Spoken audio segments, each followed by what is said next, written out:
Hey, bienvenidos a un nuevo video, esta vez con la semana número 10 del plan educativo Aprendamos Juntos en Casa, Bachillerato General Unificado. A lo largo de la semana hablaremos acerca de los protocolos sanitarios y de cómo estos pueden salvar vidas. Se nos proponen actividades muy interesantes. ¿Quieres saber cómo hacerlas? Pues vamos a ello.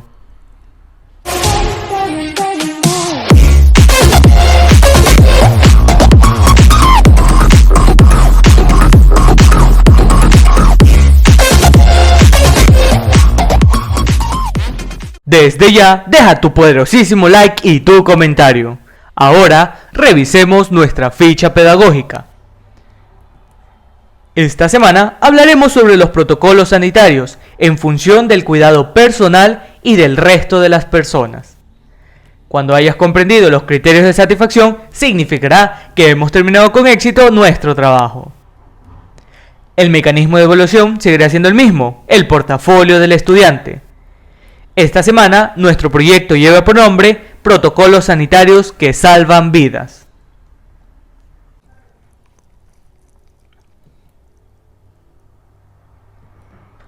¿Qué es un protocolo? Para entender la importancia de los protocolos sanitarios, en primer lugar debemos saber qué son. Sabemos que la palabra protocolo es polisémica, es decir, que tiene varios significados.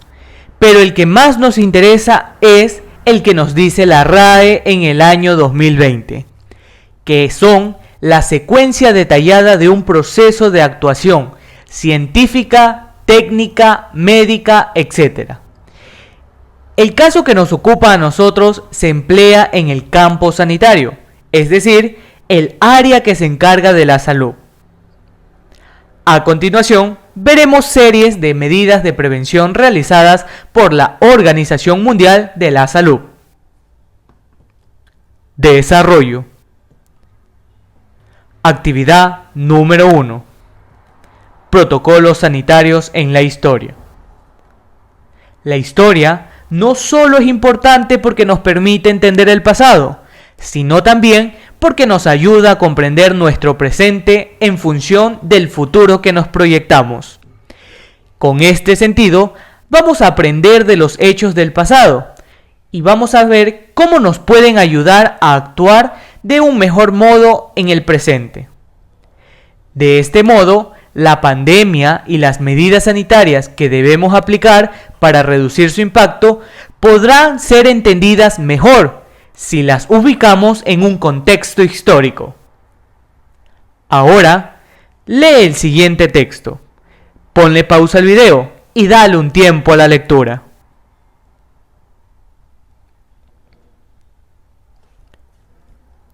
Una vez de que hayas leído, continuemos. 2.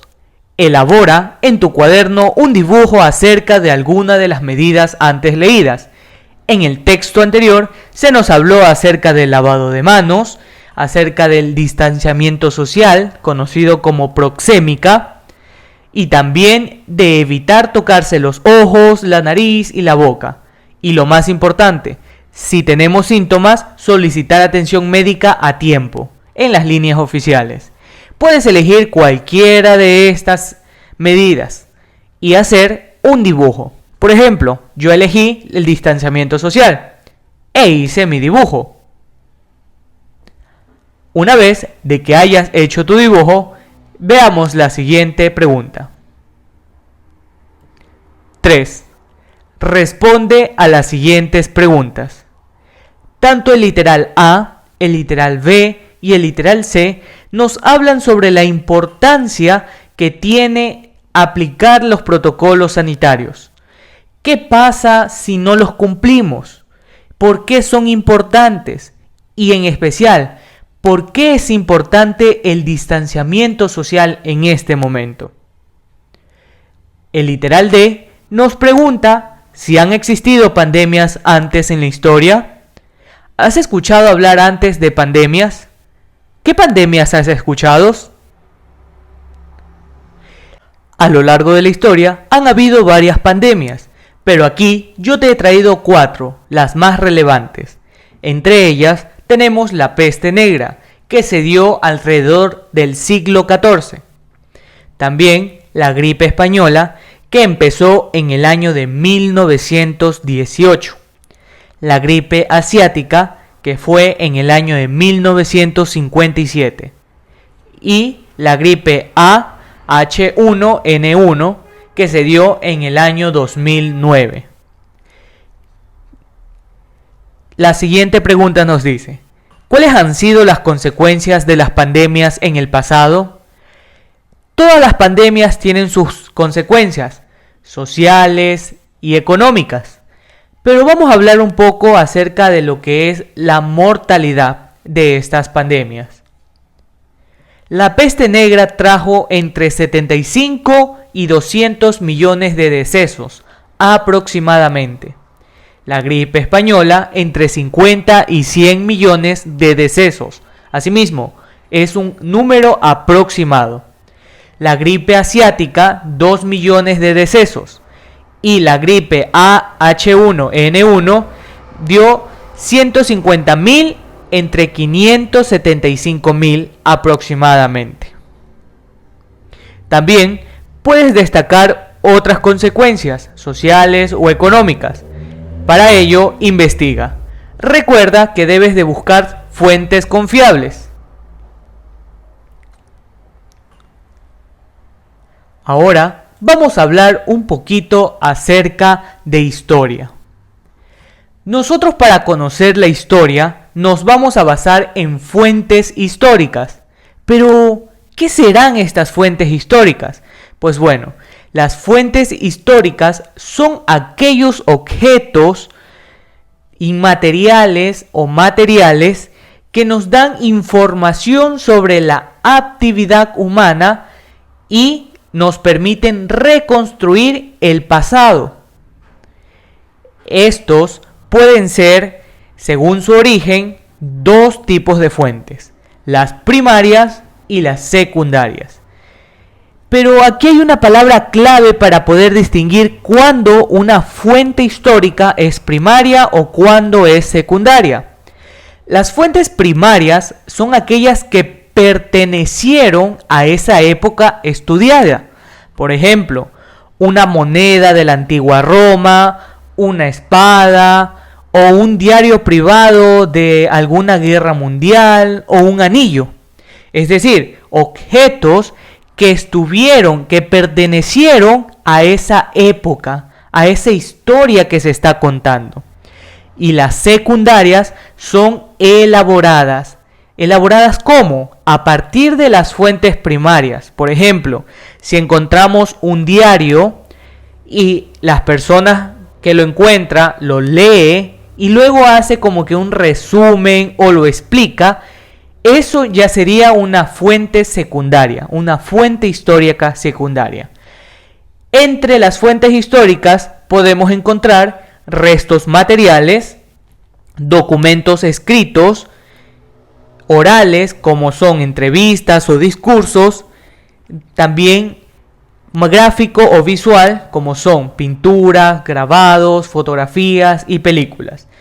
Ahora, ya te dije antes, para saber si es una fuente primaria o una fuente secundaria, debes de saber esas palabras claves. Si perteneció a la época que estudiaron, es primaria. Y si fue elaborada después de esas fechas, es secundaria. Ahora te proponen hacer o elaborar en una hoja un gráfico, un organizador gráfico. La elección de cómo lo vas a hacer, eso depende de ti. Aquí te voy a mostrar un ejemplo de cómo yo hice mi organizador gráfico. Lo principal, lo primordial, el título, fuentes históricas. Y aquí puedes escribirle qué son las fuentes históricas, lo que ya te mencioné antes. Y luego pones una llave y de ahí puedes poner que las fuentes históricas se dividen en primarias y en secundarias. Asimismo, le pones el significado de cada una.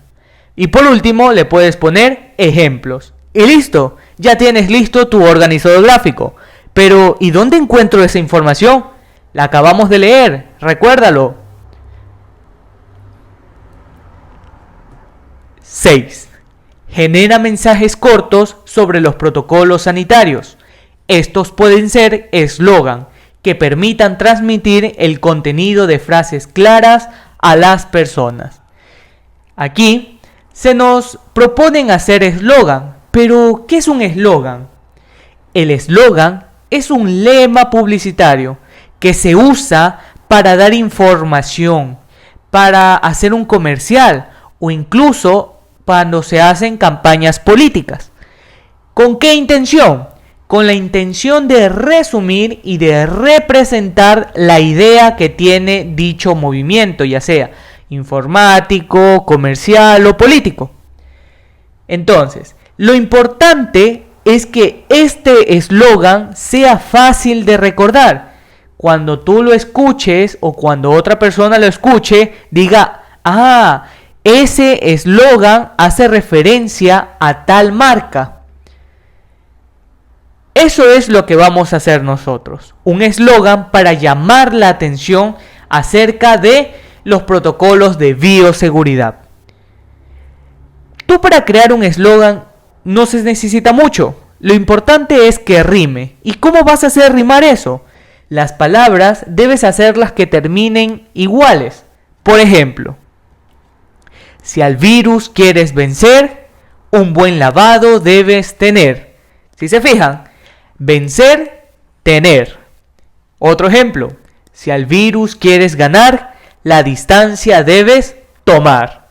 Ganar, tomar. Y así puedes hacer tu eslogan. Si al virus quieres torear, los protocolos de bioseguridad debes tomar. Torear sería como esquivar. Si al virus quieres descoronar, la mascarilla no te debes quitar. Fácil, ¿no? Bueno, utiliza tu imaginación y tu creatividad para crear tu propio eslogan. Y déjalo en los comentarios, te estaré leyendo. Ahora vamos a hablar un poco acerca de los protocolos que se han ido dando en la historia de la humanidad. A través de este tiempo, la humanidad ha sufrido varias enfermedades, como lo vimos anteriormente. Teníamos la peste negra que se dio en la Edad Media, la aparición del sarampión en la antigua Roma y la antigua Grecia, entre muchos más ejemplos. Pero, a pesar de que estas enfermedades eran grandes y que aparecieron, el ser humano actuó. ¿Y qué hizo? Se organizó. ¿Para qué? Para lograr dar una respuesta, ya sea con coordinación a estos eventos. Así, en el siglo XX nacieron las series de organismos internacionales cuya función era la prevención y el control de las enfermedades. Posteriormente, la lucha contra las pandemias dependió de dos grandes fenómenos que no tenían absolutamente nada que ver. Cuando se dio la revolución industrial, aquí hubo una prosperidad, un apogeo. ¿Qué pasó? Varias personas comenzaron a enriquecerse y otras comenzaron a empobrecerse. Y aquí hubo algo muy interesante. Las personas que tenían dinero y podían acceder a una alimentación más saludable, vivían en ciudades prósperas, la limpieza era buena, el tratamiento de las aguas era bueno. Entonces, todos estos factores afectaron a que las enfermedades como el tifus, la tuberculosis y la sarampión, entre otras muchas más, disminuyeran. Pero a diferencia de ese entonces, ahora, ¿qué pasa? ¿El COVID-19 tiene clase social? No, ¿verdad? Fíjense esa gran diferencia entre esas enfermedades y la de hoy en día. Gracias a los avances científicos y el descubrimiento de la vacuna que se dio en el siglo XIX, se hicieron posibles los controles de estos problemas de salud. Pero no fue suficiente. ya que las sociedades siguieron enfermándose, es decir, no pudieron evitar algunas enfermedades. Para ello, las medidas de seguridad en esa época eran, por ejemplo, los médicos usaban un traje de protección de piel gruesa, encerado. ¿Pero por qué usaban estos trajes? Para que los fluidos corporales de las personas enfermas no se queden en la ropa de ellos, sino que se resbalen. Y sobre todo, siempre llevaban un cubreboca. Algo peculiar, una mascarilla peculiar, porque tenía una nariz picuda. Además, llevaban sombrero negro, botas y un bastón de madera. ¿Para qué será este bastón de madera? Pues las personas no querían tocar a los pacientes, en este caso los doctores no querían tocar a los pacientes, y con ese bastón de madera lo examinaban. Algo similar a esto. Entonces, hoy en día estas cosas quizás nos pueden causar risa, incluso puede ser que no creamos que hayan sido así, pero pasó. Los comerciantes cogían las monedas y las echaban en recipientes con vinagre. Algo similar pasa hoy en día. He visto muchos locales que a las monedas les echan alcohol o las meten en un recipiente con alcohol. Si se fijan en eso, ¿no? Entonces, a finales del siglo XIV hasta el siglo XVII, se usó el aislamiento de personas. Miren, en ese entonces también se aislaba a las personas que estaban enfermas. En este caso, las personas que estaban en los barcos de ciudades portuarias.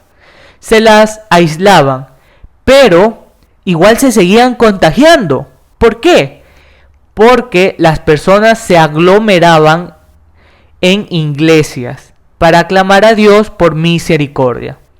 Algo que hoy en día es diferente. ¿Por qué? Porque hoy podemos clamar a Dios desde nuestras casas. Las iglesias también respetaron los protocolos de bioseguridad y lo siguen respetando. Miren, fíjense esas diferencias que hay entre antes y hoy día. Y bueno, no solo las personas que llegaban de barcos, sino también los enfermos se los aislaban en casas de salud y se los cerraban en muros para que los enfermos no salgan. Con el paso del tiempo, la humanidad, mediante los avances científicos, tecnológicos y sobre todo humanísticos, se vio en la necesidad de establecer protocolos científicos basados en datos, basados en hechos, para así realizar un seguimiento y una solución para el contagio rápido de las enfermedades de fácil transmisión, como lo es el coronavirus. Por eso, este año, en enero 30, el director general de la OMS, junto al asesoramiento del Comité de Emergencia, constituido en el año 2005, declaró que el actual brote de COVID-19 constituía una emergencia de salud pública y sobre todo de importancia internacional. Y para eso se publicaron recomendaciones provisionales. ¿Cuáles crees que serán esas recomendaciones?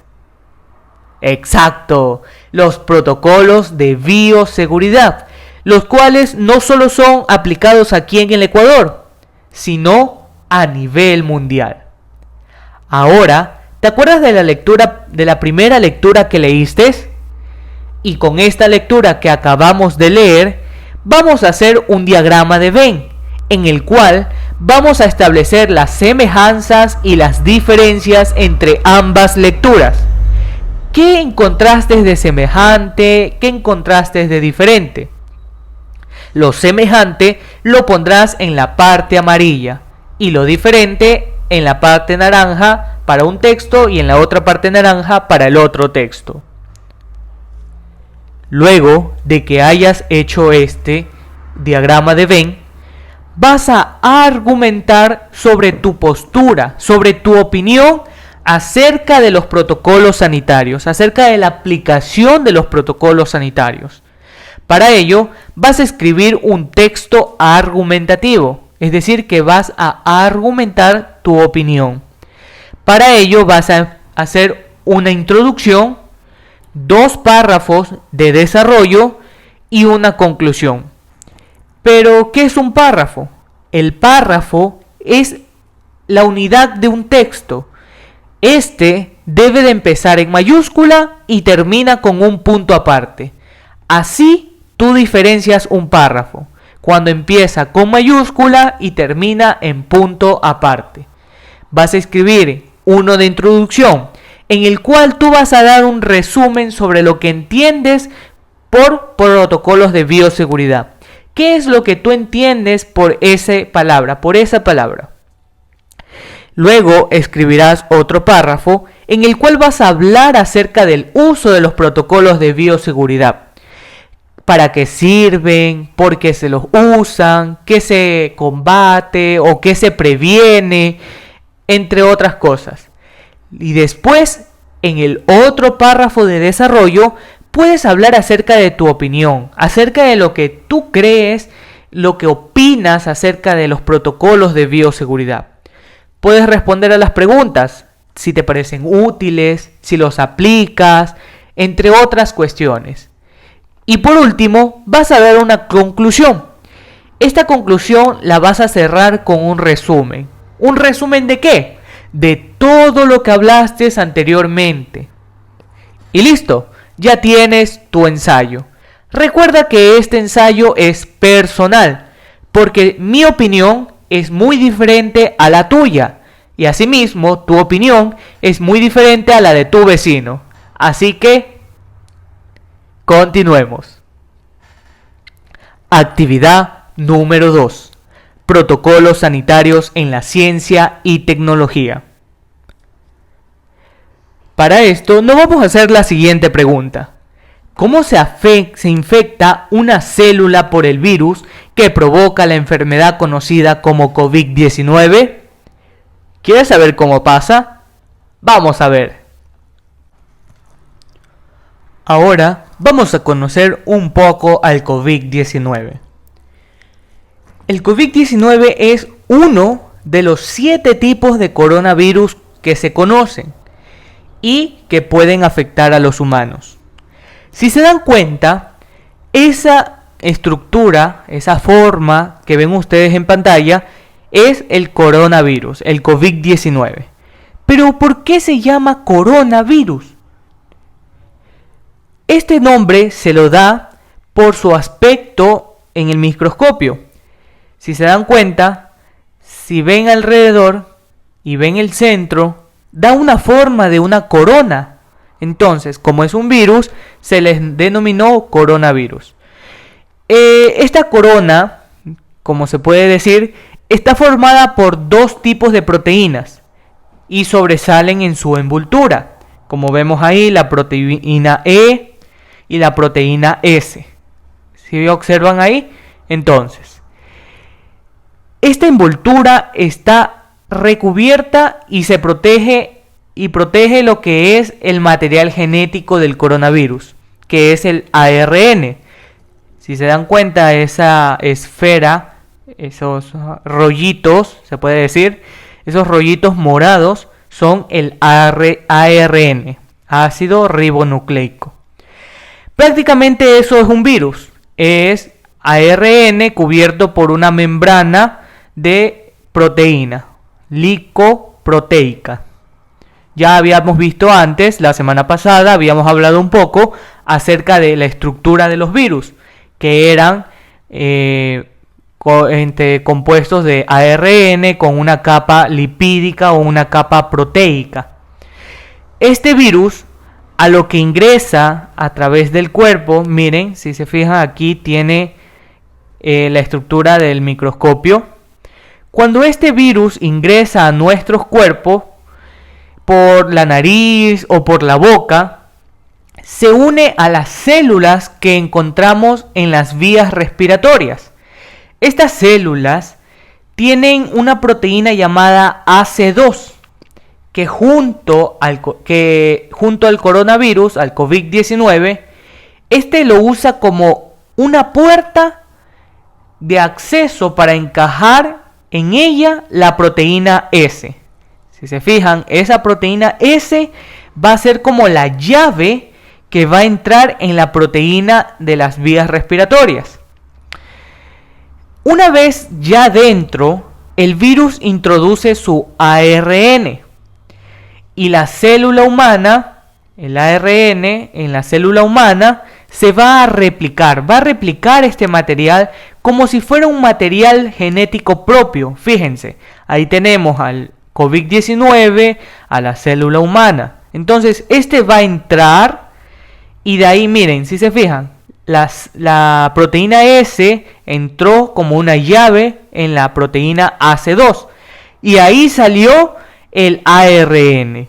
Este ARN va al ribosoma de la proteína, del cual vamos a hablar más adelante. Y aquí comienza a hacer la síntesis de proteínas. Pero ¿qué pasa?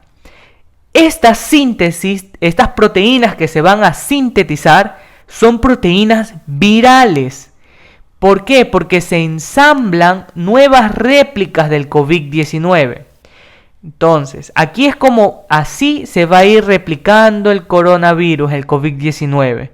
Si se fijan, ahí va a seguir más ARN, más ARN, más ARN y se formó bastantes ARN. Es decir, se van a comenzar a formar bastantes proteínas más virus de COVID-19.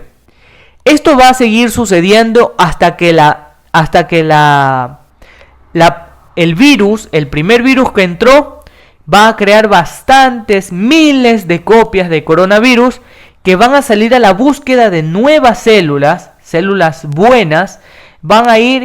Estas células virales van a ir en búsqueda de nuevas células para infectarlas hasta que éstas se descompongan. Y así es como todas las células del cuerpo humano se van a ir infectando de COVID-19. Una vez de que hablamos cómo se infecta una célula humana de COVID-19, vamos a responder las siguientes preguntas. ¿A qué tipo de célula se refiere el texto? ¿Eucariotas o procariotas? Bueno, aquí vamos a hablar de estos dos tipos de células, las eucariotas y las procariotas. Va a haber algo que las diferencie a ambas células. Las eucariotas van a tener un núcleo definido, mientras las procariotas van a carecer del mismo. Algo que también te va a ayudar a saber qué tipo de células están hablando en el texto es que las procariotas, por lo general, son seres unicelulares. Y si te digo que el ser humano no es unicelular, entonces, ¿qué tipo de célula están hablando el texto? Exacto, eucariotas. Las células que están en las vías respiratorias son células eucariotas. Y bueno, aquí te hacen preguntas acerca de cómo se infectan las células con el COVID-19. Ya te lo expliqué, ahora redáctalo con tus propias palabras. ¿Por qué creen que es importante reconocer la estructura de estas células? ¿Por qué será importante? Porque cuando nosotros ya sabemos qué es lo que pasa, nosotros ya podemos decir, entonces si yo llego a contraer el virus del COVID-19, eso va a pasar en mi sistema, ¿no? Con mis células. Entonces ya uno como que ya crea conciencia. ¿Y conoces acerca de las células animales? Las células animales son un tipo de célula eucariota. Existen células animales y células vegetales. ¿Qué conoces acerca de las células animales? Si no conoces nada, no importa. Ahorita vamos a hablar de eso. Observen la siguiente imagen. Aquí encontramos una célula eucariota animal. En esta célula vamos a encontrar varias estructuras, las cuales están aquí ya señaladas. Entonces, lo primero que vamos a encontrar es una membrana celular. Esto que tenemos aquí. Todo esto de aquí es la membrana celular. Es la capa más externa que rodea a la célula. La función de esta es separar el medio exterior del medio interior. También de regular el paso del agua, nutrientes y otros productos entre el medio interno y el medio externo de la célula. Es decir, que va a regular el paso entre las cosas que están fuera y las cosas que están dentro de la célula. Otra estructura que más tenemos es esta, la del citoplasma. Si se fijan, todo esto, lo que está por aquí, todo esto aquí azul, es citoplasma. Y es el medio interno de la célula y este está delimitado por la membrana celular. Es decir, va a estar cubierto por la membrana celular. Va a formar el cuerpo de la célula y va a contener los orgánulos. Además de que es el medio donde se realiza el metabolismo celular y el movimiento de moléculas. Entonces, ahora vamos a hablar un poquito acerca de lo que caracteriza a una célula eucariota, que es su núcleo. Este que tenemos aquí es el núcleo. El núcleo de la célula va a estar formado por una doble membrana en donde va a contener el material genético. Recuerden eso, el material genético. ¿Y cuál es el material genético? Pues bueno, el ADN o ácido desoxirribonucleico y el ARN o ácido ribonucleico. Otro orgánulo que vamos a encontrar son las mitocondrias. Esto que tenemos aquí son mitocondrias.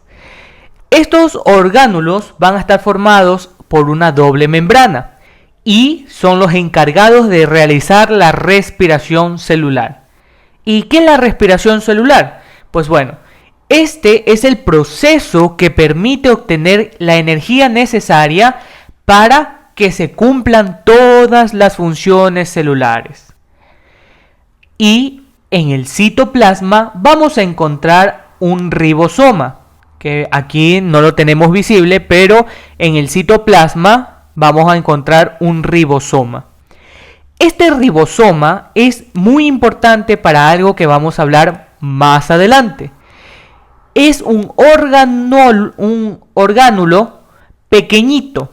Va a ser el encargado de la fabricación de las proteínas, de acuerdo con las instrucciones que va a recibir del ADN.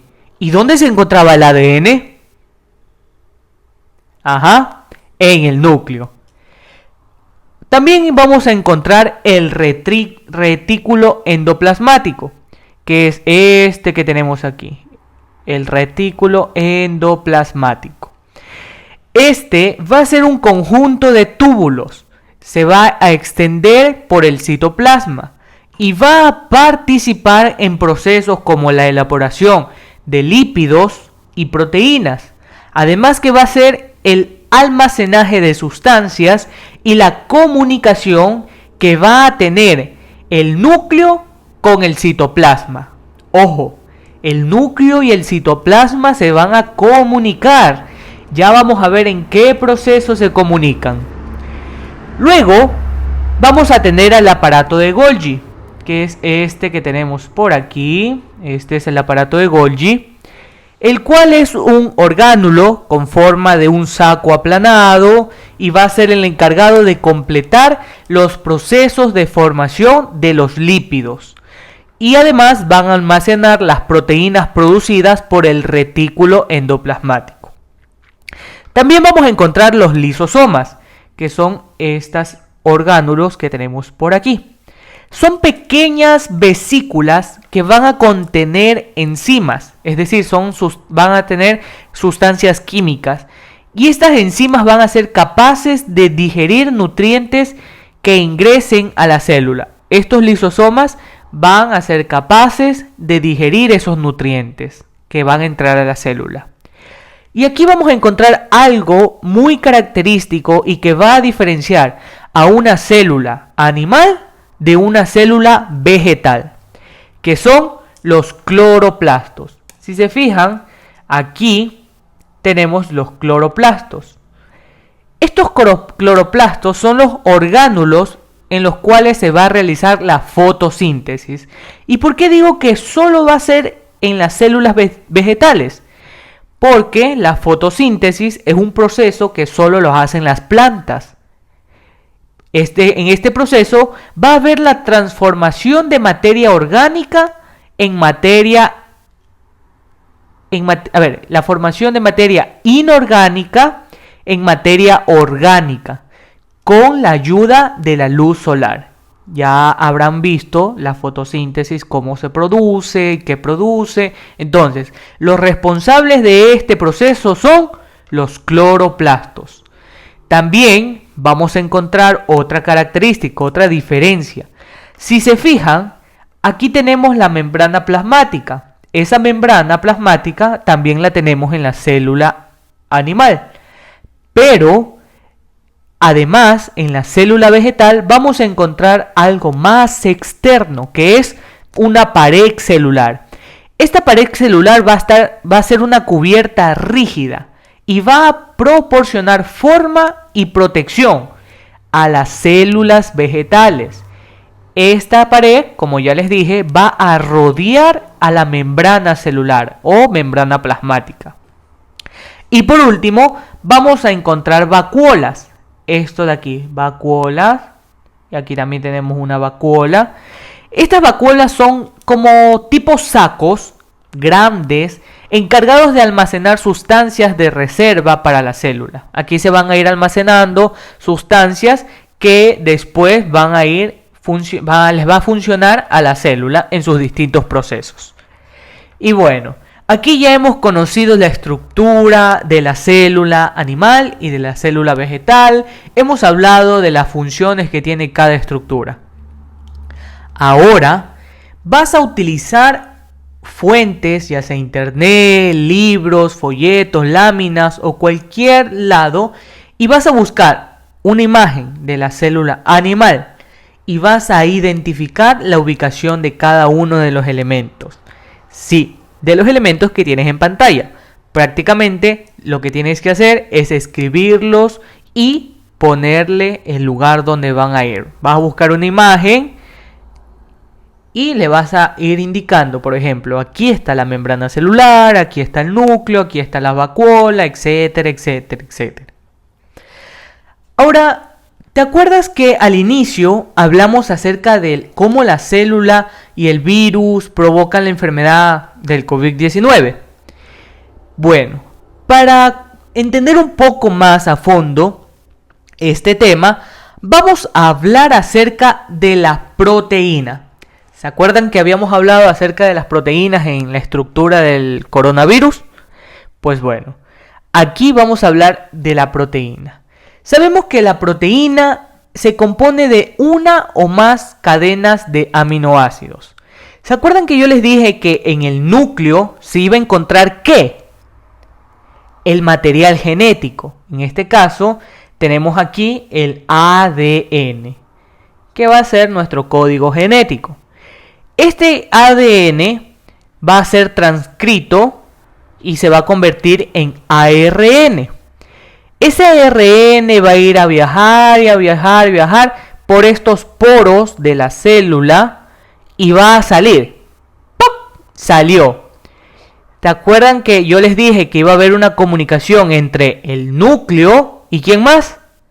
El citoplasma. Entonces, este ARN va a salir por este poro y va a ir al citoplasma.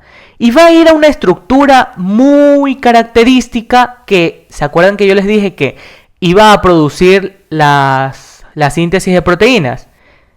Estamos hablando del ribosoma.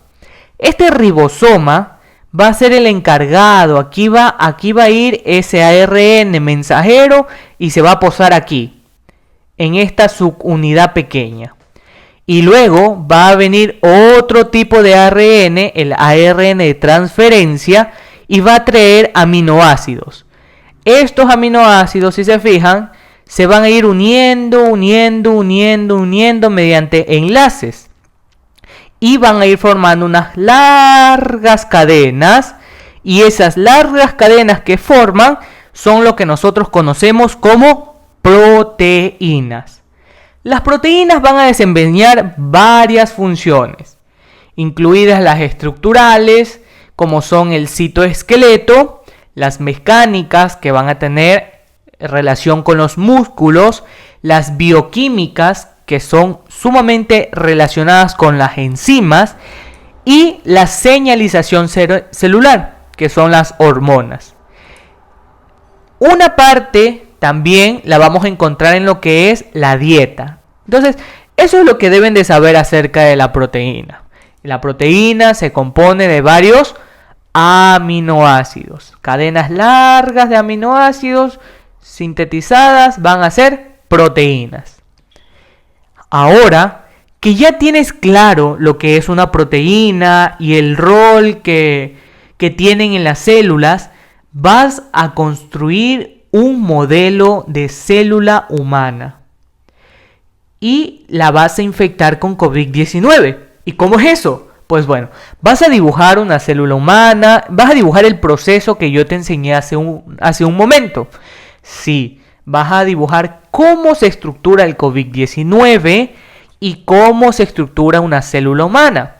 Y vas a ir dibujando el proceso de cómo se infectan las células humanas de COVID-19. Ya tienes todo el material, ya tienes toda la información. Ahora lo único que te toca a ti es dibujarlo, plasmarlo en un papel. También puedes hacerlo con materiales, hacer como un tipo maqueta y todo, pero lo más recomendable es un dibujo sencillito, fácil. Aquí vas a explicar cómo se contagian las células humanas de COVID-19. Ya sabes cómo pasa. Lo único que tienes que hacer es construir tu propio modelo. Continúa las demás actividades con el video que te dejo acá arriba. Y acá abajo encontrarás las demás semanas de tu curso. No olvides suscribirte, darle like, comentar y compartir. Nos vemos en una próxima entrega. ¡Chao, chao!